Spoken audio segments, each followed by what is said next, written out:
Blackburn Rovers owners, the Venkys, have a court case on the 20th of August, 3 games into the league season. And the outcome of that court case might well dictate their transfer window for the remaining 11 days, because if they win the court case, they'll be able to invest, but they'll have to invest quickly because they've got a reliable core of 7 players in this senior squad, but the rest is largely dictated by youth. Lose the court case and they'll be relying on that youth to pad out the squad in what could be an arduous championship campaign for John Eustace, who's hoping to build on the good work he did at Birmingham City at Ewood Park. So can Blackburn Rovers beat the drop this season and possibly even do more than that in such circumstances? Plenty to discuss then in this Summer Deep Dive.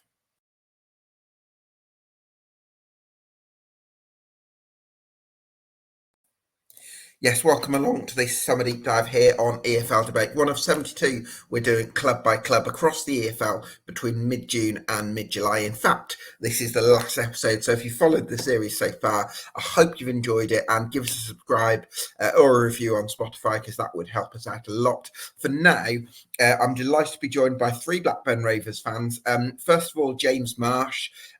Second, Lewis Heyn from St Kidder Street Noise. And thirdly, Ollie Collins. Good evening, gents. Thank you so much for your time. Really appreciate you joining me. James, this is a tough time for Blackburn Rovers, isn't it? Yeah, it is. It's very frustrating. It's the fear of the unknown, essentially. Don't really know what's happening. Don't know who's coming. Don't know who's going. Obviously, the main talking point at the moment is whether Schmolix will go or not. Obviously, still relying on incomings. Had a couple of rumours floating about today, but yeah, it's a worrying time, really.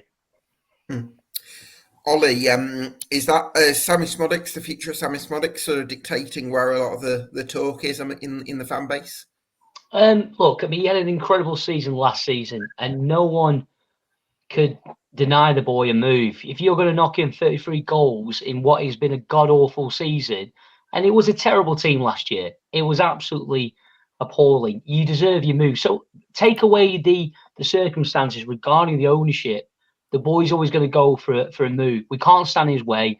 He's knocking on 30, and the move, I think, is to, look, we need the money, and I think at the end of the day, unfortunately, because of our ownership model, it forces our hand a bit more. Whereas maybe a couple of years ago, we could maybe sit on it and think, look, we're ambitious, got a manager, etc. But at the moment, there is nothing there that suggests that boy that can stay and really thrive at Blackburn. And we had the same situation with Adam Wharton 6 months ago, and here we are again.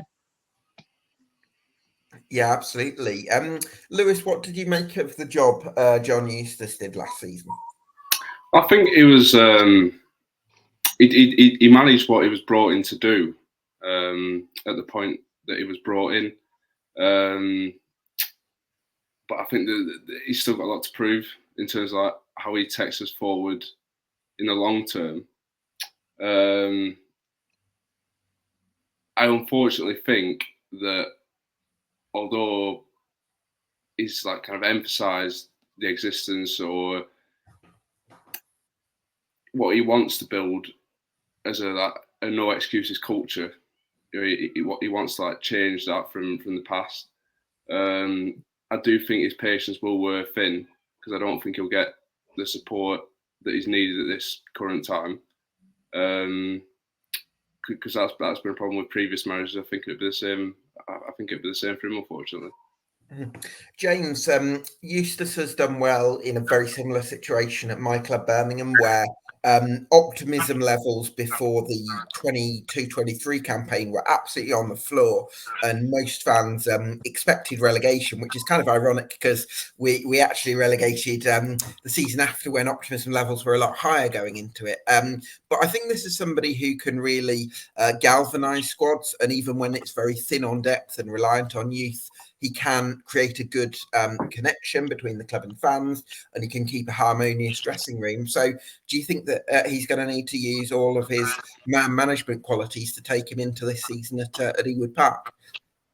Yeah, definitely. I think the main job for him to try and keep the outside noise and try and not let it affect the players. Like I said previously, I think we will be heavily relying on the youth. I think the players of Georgie Jen, Zach Gillespie and Leo Dura, for example, I think they'll be utilised in a lot of ways. But yeah, I think his main purpose is to try and keep the outside noise from getting in the dressing room. Certainly will.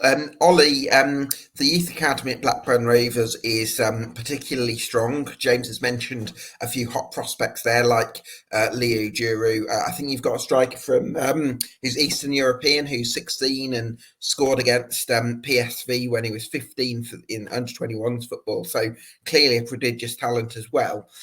So that looks like something that's going to be really important for the club this season, that some of those players are able to step up. Well, look, with any club, you want to have a great youth setup, players to come through, and to be turning out and making money for your football club. Because that's a good business model for a football club. Jude Bellingham, let's take him as a prime example on what he did for Birmingham and what that money's done for Birmingham over the years. And I know obviously you've been in your predicament with your old owners, goddamn terrible. I get that, but you know that should be the cornerstone of any football club. Our academy has been a Class A academy, you know, it's been a good standard. And unfortunately, that's probably one of the things that Venkys have always kept afloat. But you hear noises coming out at the moment about potential redundancies within the youth academy. You hear things on the grapevine about, you know, the women's football team and how that's been mismanaged. So, yeah, look, youth's always been good for Rovers. And at the moment, it used to probably be 1 or 2. At the moment, we're looking for 4 or 5 to step up. And, you know, we've got a decent set of, you know, well-oiled professional, you know, footballers. I thought the style of play which JDT was trying to implement and try and take that down the levels was really good. And obviously, you know, my opinion was JDT slightly threw his toys at the Prem last year. Hence why we ended up in a bit the situations we did. However, you know, yes, great prospects, but these prospects already are getting picked off. They're being touted for your Cities, your Newcastles. So Rovers in the predicament they are, well, it's basically just a case of let them flourish, put a price tag on them, give them a new contract, and let's hope they make us some money. And it's not really what I want to happen. I want to see them flourish for at least a couple of years with Rovers. Yeah, for sure. Lewis, who do you think are going to be the key players who Blackburn are going to be able to look to for inspiration this year? I think, like with Smodics, you know, with there being a lot of interest around him, I do think he will end up leaving. You know, I don't think he will be here come the start of the season. Where that is, I don't know. But I think, you know, you've got to look at players like Hayden Carter, who had a fantastic campaign last year. Rankin Costello as well, with his versatility and just his general quality. He always seems to produce. Sondre Tronstad as well. He had a great first season. He really adapted well to life at Rovers. And hopefully, if he carries on, you know, putting in performances at that level, then you know, he'll be a big part of our plans going forward. Let's hope so. James, the two that stand out to me, Lewis has mentioned a few there, but the ones that stand out to me are Callum Britton and Harry Pickering, because these seem to be two very consistent fullbacks at Championship level. Yeah, I think Harry Pickering's Mr. Consistent. He's never the top performer, but he's never also the worst performer. He's just a good, solid Championship defender. I really like Callum Britton. I think his overlaps are really good. I think his crossing's really good. His range of passing is good as well. I just wish he'd improve a little bit on the defensive side and his one-on-ones, but obviously that's probably not his main attribute. But yeah, two very good, solid Championship fullbacks. Dom Hyam, Ollie, where do you think he's at Blackburn Rovers? Had a very good, I think it was the second half of the 22-23 campaign. A little bit of a drop-off last year, would you say? I think there was a massive gap last year between Smodics, and there was this massive gap, and then there was other players slightly underperforming. That might be harsh, because I think at the end of the season we pulled together some fantastic results. Sunderland, Leicester City away, and the Leeds one, which I don't think any Rovers fan would have assumed that. On the case of Dom Heyn, Home was a great performance as well, Ollie. I know you lost that 1-0, but that was a really competitive showing, I think. Yeah, look. I mean, we said it before about John Eustace and when he came in. Look, when he first came in, and I've been probably quite vocal on some of the things I've posted about him at first, but what I will admit is he came in and we just had a cluster of games, 8 games within like 4 weeks. Had no time to put things on the pitch and training. He literally just walked in, and he was literally essentially a lot of all positivity and all this lot and everything else. The second he got onto the pitch and you got an international break, we go and do Sunderland 5-1. The performance against Coventry was, really good. The one against Southampton was really good. I think we should have won that game personally. But there's so good things that comes from it. But in terms of Dom Heyn, I liked him when he came through the door. Having Cal McFadden, apologies for the name, I always get that wrong. But I think they're a decent, solid duo. And I thought Hayden Carter and him had a phenomenal season when Rovers were knocking on the door of the playoffs the season before, and ultimately lost our way at the end, like most teams did. But yet again, we do need bodies, we do need experience at the back, and he's a steady head, and we need him to be, well, he's the captain. I probably would debate if he is captain material, which I think more or less Lewis Travis is going to get that back this season, being back from Ipswich. So let's see how that develops.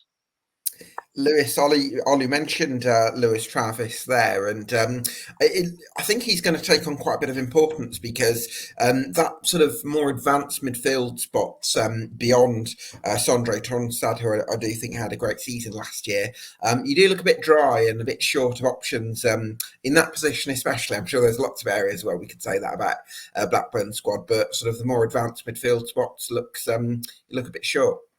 Yeah, definitely. I think the return of Travis is one of few reasons to be optimistic or positive. I think he's been a very important player for us in the past, and the way he left for Ipswich, it was obvious that there's been some kind of breakdown in his relationship with JDT. But now he's come back, different manager. It feels like he can really put all that behind him, and it's like just a clean slate. And I think the whole fan base is excited to see how he gets on. Yeah, certainly is. James, would you say the wide positions are your strongest areas of the squad at the moment? Yeah, I mean, we've got good options. Ryan Hedges, hopefully he can stay fit. This season, he had a very injury hit campaign last year. Yeah.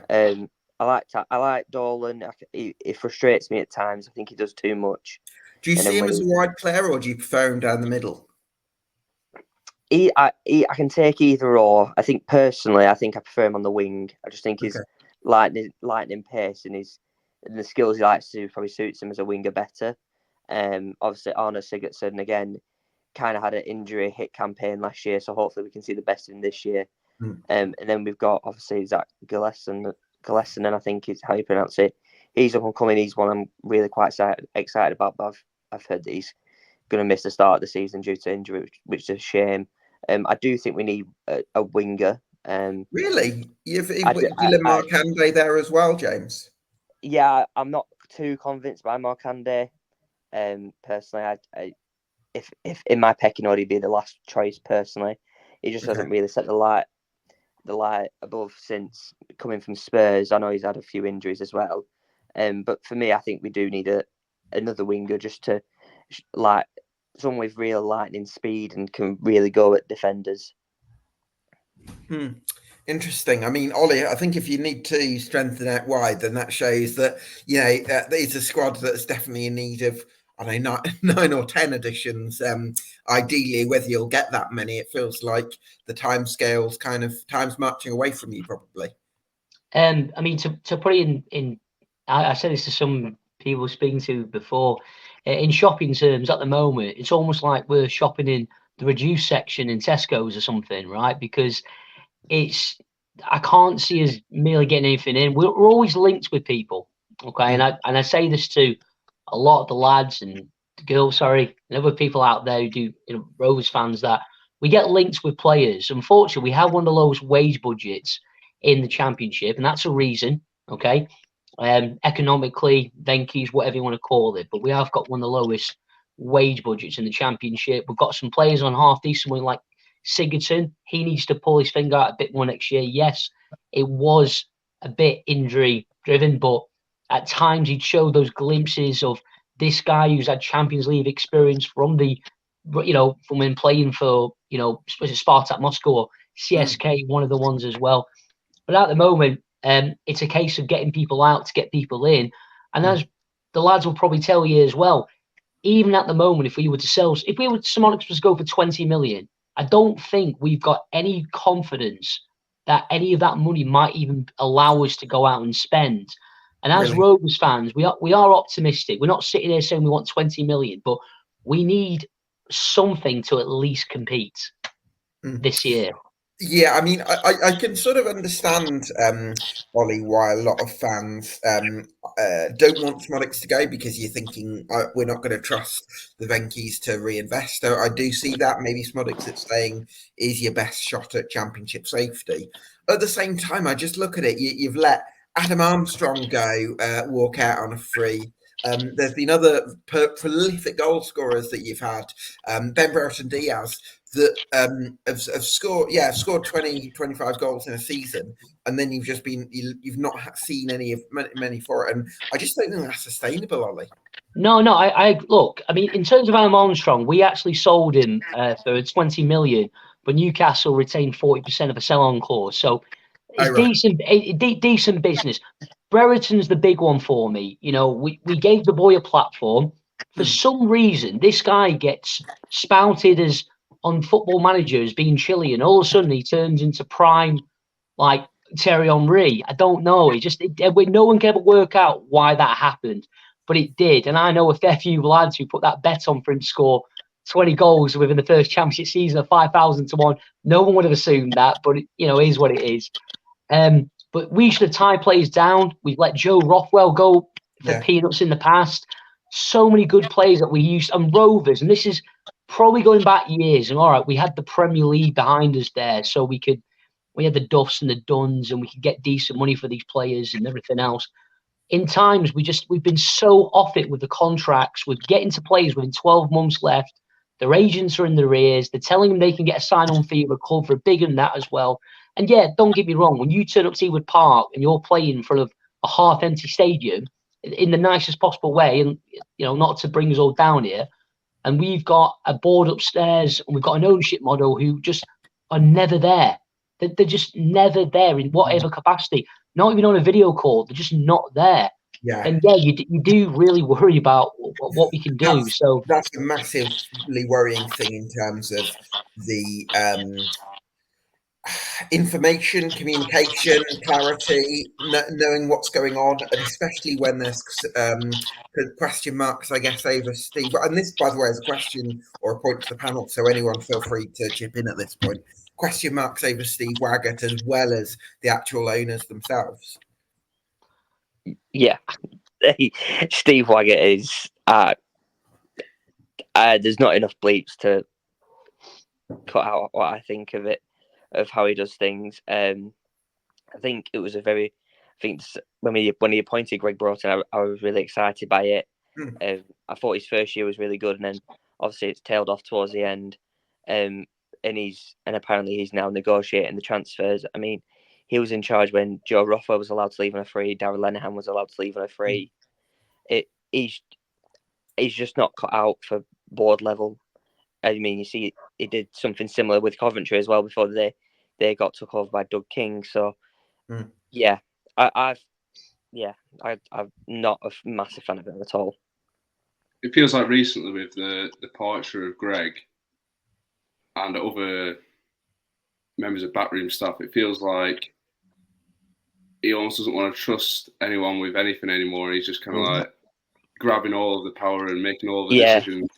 because it's like he wanted a bit of power back. He wanted a bit of authority back. And that's what it seems like anyway. I don't think he was too keen on Greg and all the scouts that we had making the decisions. I think he wanted to grab a bit of power back. Because to me, he's like got to a point over the last few months where he's realised that other members of backroom staff that work with him have more ambition than he does. I mean, I'm not here to defend Wag at all. The only thing I can say, and this is through people I've spoken to, I heard people obviously when we were going through, the turmoil last year, and we were trying to get all the Venkys out and at the games and Wagger, and we had all the banners out. I had people turning around to me telling me he was getting personal phone calls and and look, I'm not here for that. I'm not here to put that should never happen for anything else like that. But unfortunately, his mismanagement. He seems to be the only person that the Venkys will ever speak to. And there's nobody else, and that is a very power controlling situation. And all we get fed with, and I'm sure you boys will share the same sentiment, is we get an issue at the club, and next thing you know, we get the same letter posted on Twitter, on Rovers feed, whatever it may be, and it's our continued commitment to Blackburn Rovers, we the Venkys, blah, blah, blah, blah. It seems like it's copied and pasted and the date has changed every single time. And it's just, and that's the frustration of the Rovers. Sometimes it's almost like we just want to get these people in a room and just let you say to them, what was the purpose? What was the purpose of you buying us as a football club? And why are you still here today? You take away the court situation, because that hopefully something will come from that. But why? We find ourselves in this continuous predicament, and we as fans, and look, I've got my season ticket. I'm sure these lads, I've seen these lads at the games before. We are committed.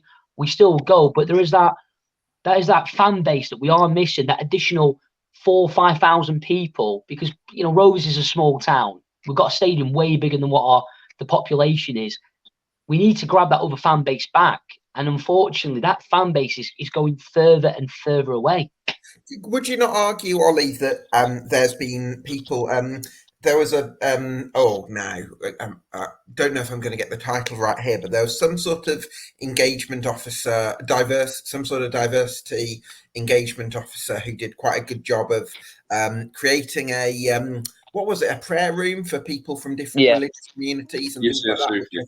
Which I thought was a little bit of good work that kind of got people involved. So that would be one positive step, I guess. Yeah, the Yield Express was one of his initiatives to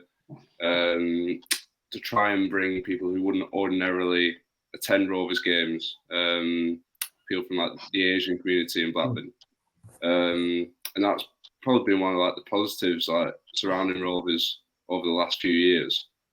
He's done a lot of good work, but I'm just going to go back to the statements that we're referring to then, that we've seen over the last few months. It feels like we're constantly reading one thing, that being the same thing over and over again, and we're experiencing another. Because the most recent statement suggested that what's happening over in India with the court case will not affect the running of the club in any way. Well, why can we not make any signings? Why is there no money for that? Where's the emotional money gone? The riot money. You just question where it's all gone. Surely I think I put a tweet out. We've raised nearly 40 million. If Schmodic scores, we've raised nearly up towards 40 million for Adam Wharton and Leo Wallstedt, Semir Televovic. I know we don't get a lot of them too, but Raya's sell-on fee when he made his move to Arsenal permanent. That's not nearly 40, and put Schmodic in there. That's nearly 40 million worth of sales, and it's just highly unlikely to be reinvested. It's like they're pocketing the money and running with it. I think that's an thing, Gabe, but all of us here, and I'm sure the lads share the same sentiment as I am. We don't have any confidence. It's like you could put 40 quid in Venkys' hand and say, go and get me some shopping, and you won't get that money back, and you won't get the shopping as well. Right? It's just that's the only thing to put in it, and it's the continuation of it. Look, as a club, we don't make money unless you're a top 6 Premier League thing, and you've got the revenue from that. And I know we've got this new EFL deal, how that'll work out. we'll see how it comes in a year or two, and that pans out a bit more better. But Rovers don't make great money on match days. The match day experience is terrible, personally, right? And not, I don't live in Blackburn, but I've been going there for about 30 odd years of my life. I've had the pleasure of going to Ewood Park on great nights and following the boys home and away. But the match experience has been terrible. And it's so hard to keep a fan base motivated where, yet again, that they always try and pull the wool over our eyes. Like like we just said before there, putting out the same statement, thinking we're just going to go, oh, yeah, that's great. Don't worry about it. Everything's okay. We ain't that stupid and we ain't that naive. We just generally want a proper communication channel. And when we think we've got somebody, and I quietly feel sorry for Greg Broughton. Some of the signings are very debatable, but at the same time, he had a list of players. He was told what to do, but then obviously they changed the hymn sheet, as they say, and he has to then go back to the drawing board. And not only was he went from plan A probably to plan F within just within a matter of minutes. It's frustrating, as you can tell. Ollie, if I completely agree with you, I can only imagine how frustrating it must be to sort of both rely on the Venkys for investment, but to also not know when the investments are going to come, or to feel like when they do communicate, it's the same thing and it's out of keeping with what you're experiencing. That must be awful.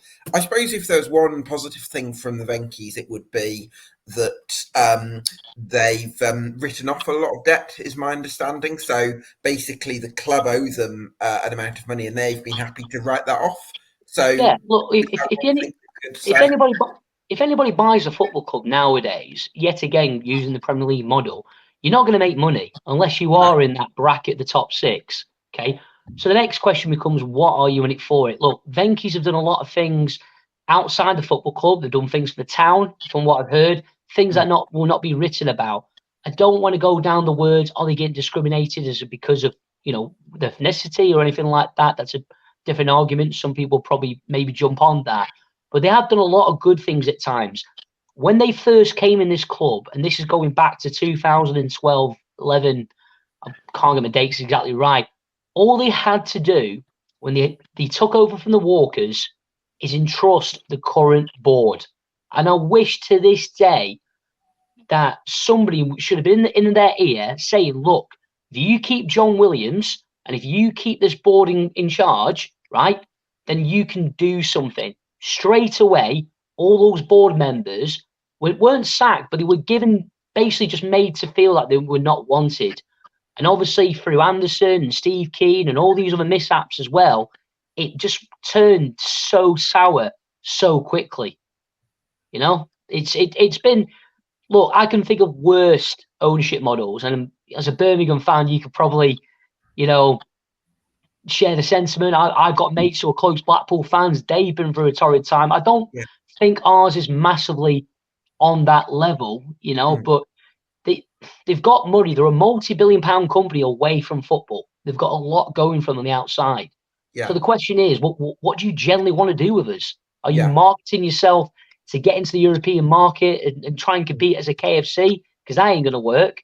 So just tell us what is the hidden agenda? That's all that is. But that's all we want to know, really. We just want to know what they're getting out of it. Because going back to Steve Keane days, that's probably the worst period I've had supporting Rovers. That's probably what's driven a lot of fans away, and I imagine a lot of people will not come back purely for them reasons. It's just we all just want to know what did they get out of it. Is it a case of them wanting to keep their own pride? Well, the other thing I would love to ask you about, James, is do you think that they are? Do you think they're even listening to offers, or because I wouldn't imagine that they're actively pursuing potential buyers, or who knows, they might be. But would it be easy for somebody who, say, really successful businessman who wanted to buy Blackburn Rovers, would it be easy for them to get in touch with the Venkys and for them to listen to the offer? I've no idea. I have no idea either. I've read articles that people have approached them and they've been battered off straight away. By Waggett or by the Venkys? Any idea? Or? By the Venkys, they've approached them with a business model, and they've just batted it off straight away. I think that was early on in the days, really, when the Steve Keane era kind of blowed over. But no, I don't know. I imagine if someone went to them and proposed a business model to them, they would bat it off. But without that clear line of communication, we'll never know. It sort of feels like the Venkys' commitment is questioned every few months, and every time it's sort of, you're not looking to sell. The commitment remains the same as ever.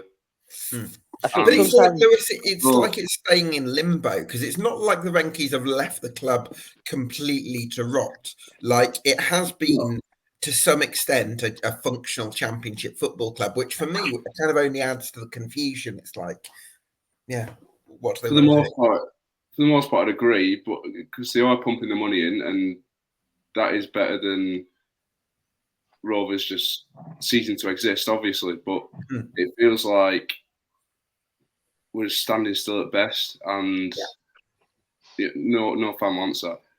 Because you're just kind of going through the motions, aren't you? Yeah,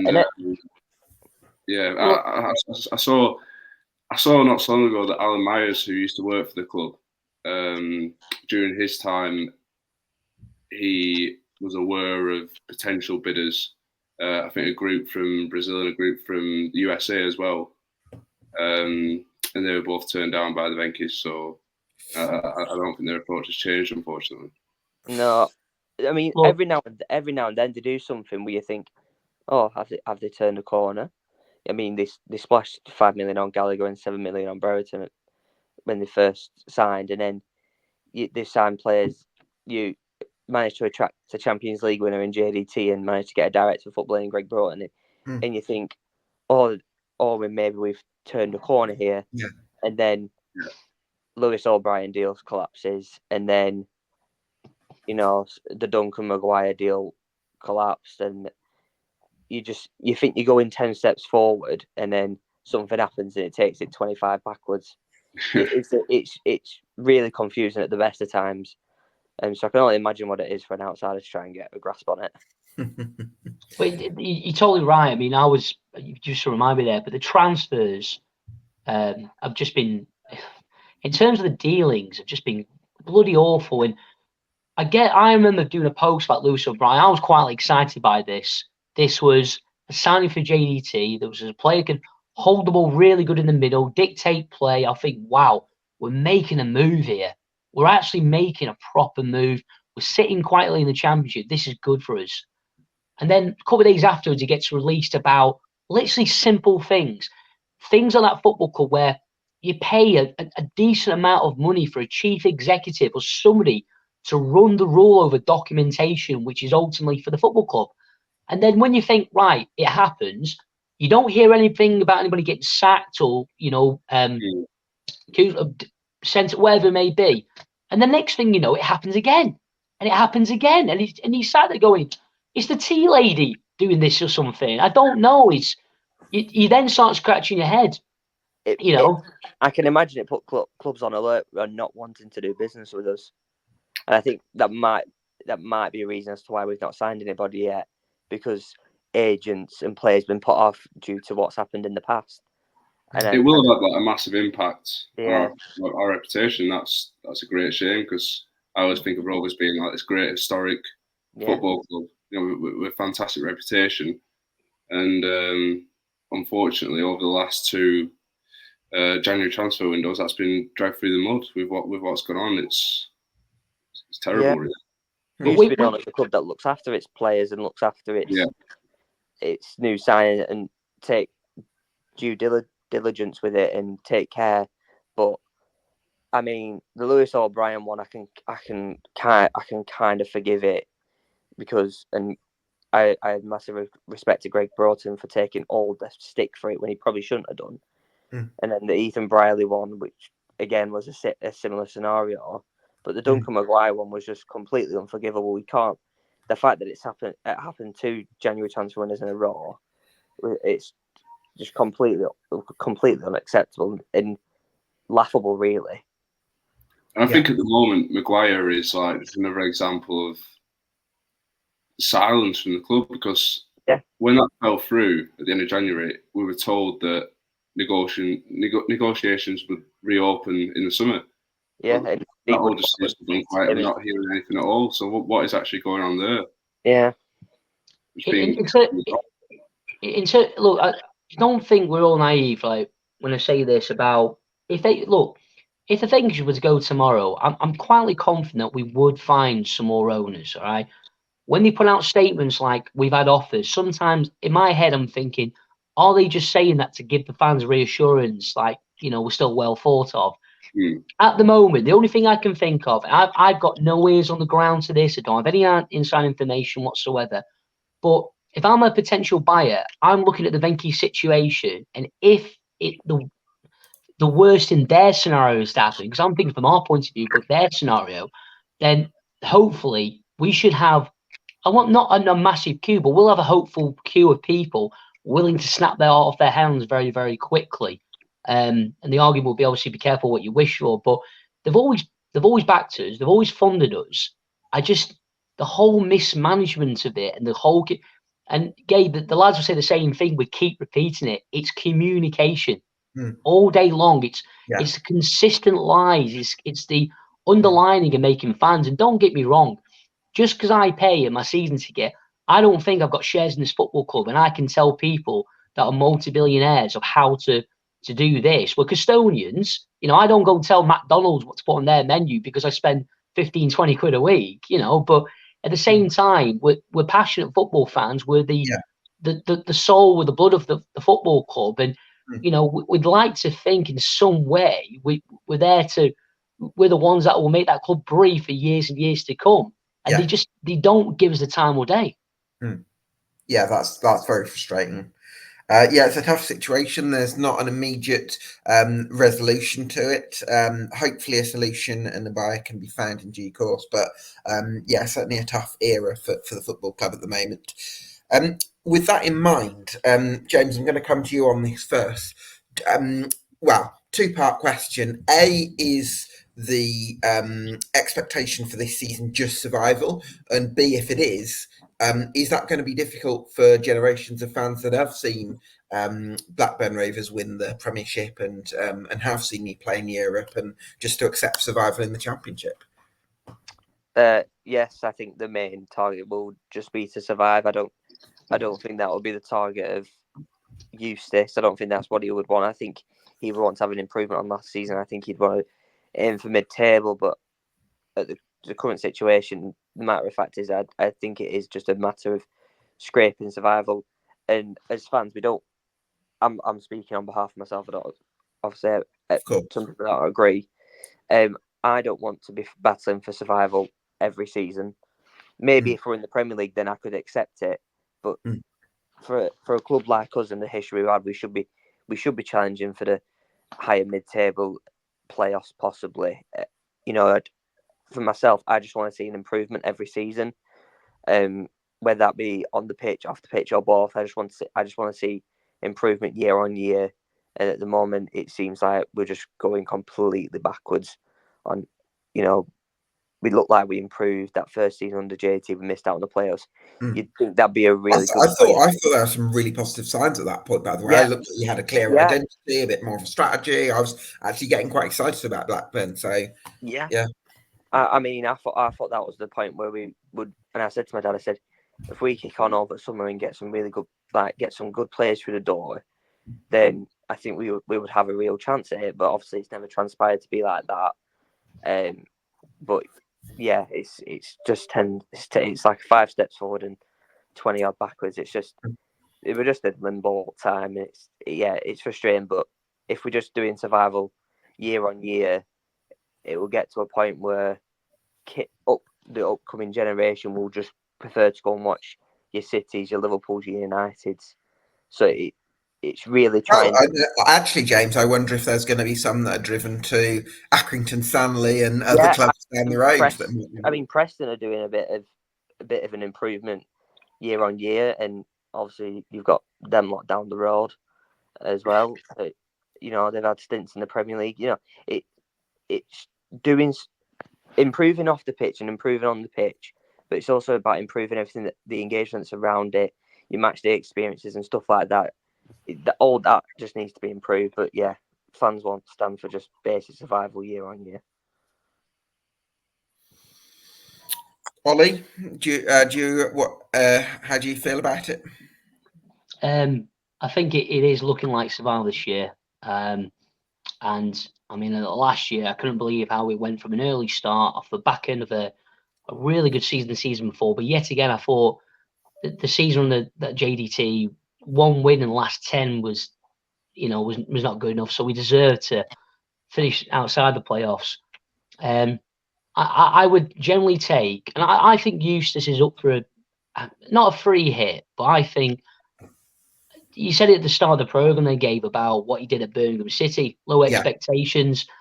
I think he's got a management style. I don't think anyone's used to it. We came away from total football trying with JDT with limited resources, and I give him juice for that because I thought the football got to a point where I was actually really encouraged by it. And it was actually, I get it sometimes people say football, there's an element of entertainment, obviously a winning factor. So I'll give him juice to that. But look, I tell you this: if somebody gave me now staying up by the skin of our teeth again and beating Dingles twice, then I'll take that all day longer, right? Because I can't be going through a season letting them get one up on us as well. And yeah, look, I want to see more fans back at Ewood Park. The club, to be fair, and whether it's through Waggett or I believe that this was engaged through, Rovers fans group, the fan engagement day before Christmas, decent sized prices for tickets. I think the season ticket prices this year have been really good. They've released the kits early, which I think the kits are absolutely beautiful, by the way. I've not worn the pink one yet, so I'm a bit judgmental on it. But saying that, I think Eustace has got a bit of a free hit, and I think he'll use this. Pending he does get a couple of loans in, maybe gets the opportunity to use a bit of the money and his contacts. I think he might surprise people. I really think he's just got a bit of a free hit. There's an expectation we're going to be in the lower reaches. People and outside noise will talk like we're in a bad position, and I think he'll use that as ammunition. If you can go away to Leeds United and do what we did, and you can go to Leicester City and get a 2-0 win in the way that we played, that you never know. You never know. It reminds me of Tony Mowbray, Eustace. Interesting. He's like a steady Eddie, isn't he? I think he's one of them that will steady the ship and will do a little bit of improvement, but I don't think he's. And obviously, I'd love for him to be wrong. I don't think he's the one that takes you to the next level. I just think he's the one that steadies a ship and gets a bit like Gary Bowyer was, you could argue as well. Yeah, and how Tony Mowbray did it. But James, you said it before. James, you said it before actually. So basically, when you mentioned about Gallagher and Brereton, Tony Mowbray had a decent amount of money that he spent. Yeah, he did. That's the issue with Eustace and JDT. They haven't had the resources to go and spend a decent amount of cash, and I think that could have been the difference. And do you know what as well? It's like at that time as well, I reckon if Mowbray would have been told that I had an extra year on the back end of making us finish, well, we're in the top 2 at Christmas, I think we would have pushed on and hopefully at least got playoffs. But we had such a bad fall from grace. Yet again, Mowbray didn't get any communication from the Venkys if he was staying or he was going. And then come sort of the end of April, May, he was told that he wasn't going to be there next season. And that's ultimately what cost us. And that obviously, that same thing happened JDT when he wasn't given the funds. That resolutes with the players. JDT starts throwing his toys out the pram. West Brom away was a terrible game for me to watch. Absolutely awful to see that. His arms folded, 3-0 down at half time, looking that he just couldn't care less. The QPR exactly. That was explosive. I've never exactly. The fallout with Lewis Travis. I did hear there was a lot more players that he did fall out with as well. Yeah. So as much as he was good expansive football, I think right at the end, he kind of showed. Eustace won't fall out with people. He's much better at keeping a happy ship and keeping people together. So I think that's going to be absolutely crucial this season. Which leads me to my question for you, Lewis, which is what's the biggest reason to believe Blackburn Rovers can meet their ambitions this season? I think the biggest reason right now to be optimistic is the amount of young players we've got coming through. Yeah, I mean, it's looking like they're going to have to play a big part this season. I think you're looking at players like Harry Leonard, who started, I think, the first couple of games last season, but ended up getting injured. Scored in the opening day last season. I think now he's fully fit again. That's going to be, something to be, something to be excited about. Gil Sennan as well. We've already mentioned him. Yeah. Scored 7 goals in 9 games for the under-21s in. Is he an inside forward then, Lewis? Gil Sennan? Yeah. Wing, I think. Yeah. It's so obviously, there's a lot of excitement around here. There was a lot of calls for him to be included towards the end of last season, but obviously I think with the situation we found ourselves in, it probably wasn't the best time, but I don't see why not. I don't see why he shouldn't be included this campaign. He can't do much more than he has been doing. So that is the main. If those two, in particular, Leonard and Gil Sennan and all those others behind them as well, if they to have like huge breakout seasons, then that's going to be a real boost for us. That's the biggest reason for me to be optimistic. James, I think we've covered the biggest reason for doubt. Yeah, sorry, I've completely blanked out there. What did you say? No, it's okay. I think it's pretty well covered. Yeah, I think it's a very, very worrying situation from an ownership point of view, and whether you're going to have the depth that's required in terms of proven championship players, big question mark there. Give me a number, Ollie, between 1 and 10 to denote your level of optimism for the season ahead. I could put the numbers in a raffle, you know what I mean, and when you want to take out. I think just as it even fluctuates day by day. I mean, I've just got over the disappointment of England, and the next thing I walk back into club football with some degree of optimism. And as I said before, barring them releasing the kits, it's not really been much to get excited about.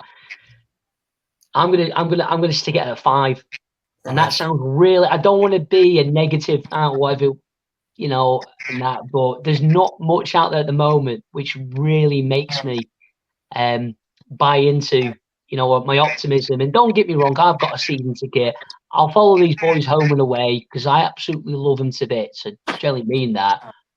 But there's nothing there that says to me that we might have a right go at this at all. So there you go. Right. I'm going to ask the three of you for one-word answers. Where do Blackburn Rovers finish this season? Starting with you, James.